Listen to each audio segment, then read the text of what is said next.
একটা কথা বলবো? কি বলো? সবাই বলে তোমার অনেক টাকা, কই আমি তো তোমার টাকা দেখতে পাই না।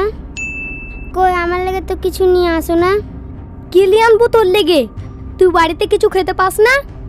শুধু খাওয়াটাই সব? তুই আমাকে সন্দেহ করছিস?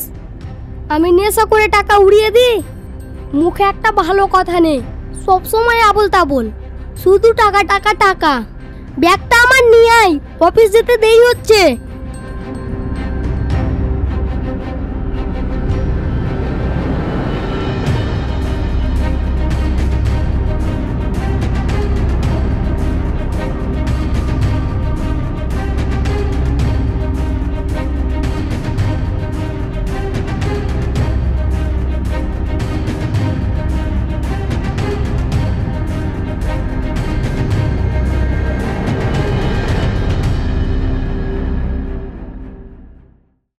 আমাকে তো দেখতেই পারে না, কি করা যায়?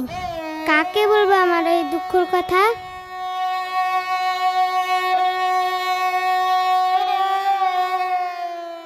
বসেন আব্বা।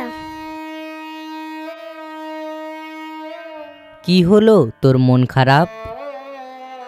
কই কিছু না। তোমরা প্রতিদিন চেঁচামেচি করো, আমি শুনতে পাই। এভাবে প্রতিদিন ঝগড়া করা তো ঠিক নয়। কি হয়েছে তোমাদের বলো? আপনার ছেলে অনেক টাকা উড়ায়, এই কথাটি বললে আমি খারাপ? আসলে ওর বন্ধু বান্ধব অনেক পিকনিক টিকনিক করে, তাতে কিছু খরচ হয়, তাছাড়া আর কিছু করে না।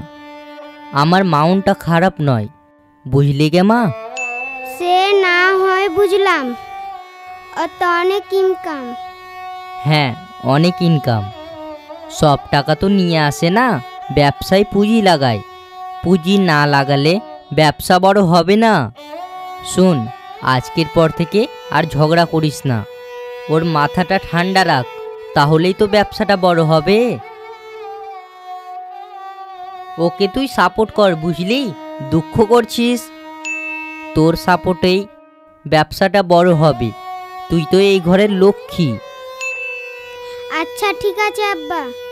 যা রান্নাঘরে যা, রান্না কর।